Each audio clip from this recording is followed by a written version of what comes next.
Hey, what's up, everybody? Welcome to episode number 65 here on season 1. Still in season 1.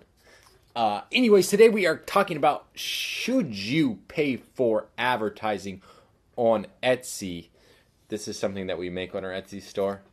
But anyways, it's a 3D fish. But we're also trying to bust into the bike rack game. But we're slammed with orders. We love to create new things, but when we get slammed with orders, it's like really hard for us to create new stuff. So we just keep it simple sometimes. Anyways, if you guys are like, what the heck else do I make? You guys can check out the link down below. That's where there's a link to like my Etsy store. You can check it out.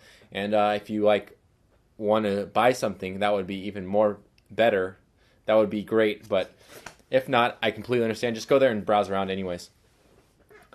So why? First of all, why should you pay for advertising on Etsy? Or like, what's the goal of you being on Etsy anyways?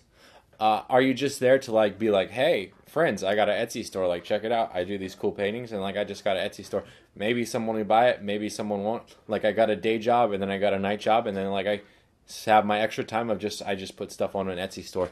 So if that's your reason why you're on Etsy, then I don't think that it's really necessary for you to pay for advertising, because you're not really trying to make it turn it into something that's profitable business or generate sales. So it wouldn't really make sense if you're like one item or something and you're like, honestly, I don't care if people buy it, I just want it to kind of be out there. Maybe someone will buy it. Then I don't think it's really important for you to do a whole bunch of marketing. Or if you're in a specific niche market, like say you specifically only do, I don't know, vegan, raw, gluten-free cookies, and that's all you do. Like, you shouldn't need to advertise for that, because if someone's only looking for that product, they'll probably search vegan, gluten-free, raw cookies. So that brings us to our next question, which is, are you there to generate sales? Are you there to get noticed? Like, that's probably when you should start considering wanting to pay for advertising, if you're trying to generate more sales or if you're trying to get noticed. So when we first started our Etsy store, which was probably like 8-9 months ago, we only had about 3 listings. We like literally were posting them.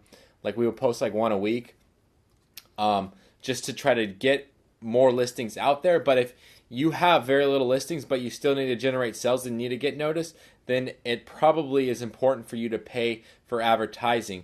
So generating sales is not necessarily correlative to how much you pay for advertising. Like, it doesn't like automatically guarantee, like, I spend $50 on advertising, I'm going to get $100 in sales. That doesn't, yes, it can work like that, but it's not a guarantee. We're getting noticed. You can guarantee yourself to get impressions if you pay for advertising, which, if you think about it, is almost like building a brand. So that's what we did. We started paying for advertising only to get noticed, in the hopes that by getting noticed, eventually that would turn into sales. But we were playing more of the long-term strategy.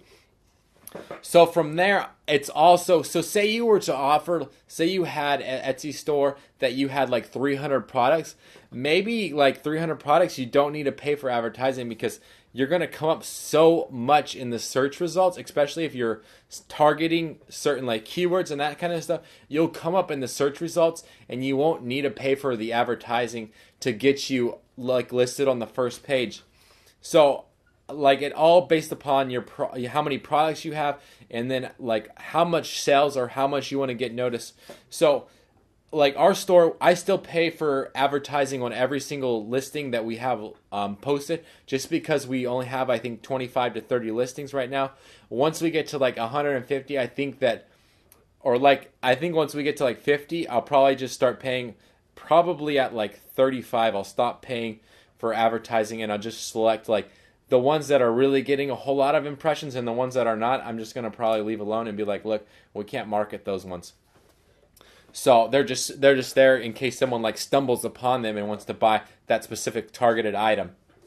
The next question before you start paying for advertising is, can you afford it? This is something that, like, some months you're just going to take a hit. Like, you're going to be like, oh my goodness, I had to pay $50 in advertising, and I got one sale, which was $30, and my profit margin on that is $10 or whatever, $20. So literally I lost $30 off this one, off of paying advertisement for that month. But however, it depends what you're playing for. If you're playing the game of that month and you're like, I want to see how much sales I can get in that month, then yeah, maybe paying for advertising is not a good idea. But if you're playing the long game 5 years from now, I think it's a good idea for you to pay advertising, even if 1 month you're going to take a loss. You just want to make sure that that doesn't happen every single month, because then you're no longer a profitable business and you're just taking what you make from your day job and putting that money into Etsy and basically going, here you go, Etsy, you can have my money, and I'm no longer getting anything in return besides just paying for marketing, which is like for them, it's like, okay, it's here you go, it's free. Like we could put your picture up on the first page, like whatever. So if you can afford it, if you want to build, if you want to get noticed, if you want to generate sales, then I think Etsy, yes, advertising on Etsy is a great idea for you. If you have tons of listings, maybe you should consider only marketing or advertising on like 3 or 10 to 30 listings, or how, based upon how much sales you're already getting, I would take like 10% of that and put it back into marketing or advertising as well. So anyways, I hope that helps answer the question. If you guys have any questions about advertising on Etsy, on how to set up an Etsy store, anything like that, go ahead and post them down below. I know this kind of deviates a little bit from what I normally talk about, which is investing, but business on Etsy and business in general is near and dear to my heart. It's what funds a lot of my investments accounts. So anyways, let's go ahead and dive into the question of the day. The question of the day is, what do you typically have for breakfast? Lately, I've been having a lot of cereal, but I would like to switch over to eating more oatmeal or grits or cream of wheat. But right now, cereal is just super easy, and it's like 5 minutes, boom, cereal, almond milk, eat. Like, it's really simple and it's really quick, so that's why I keep it strictly cereal for now.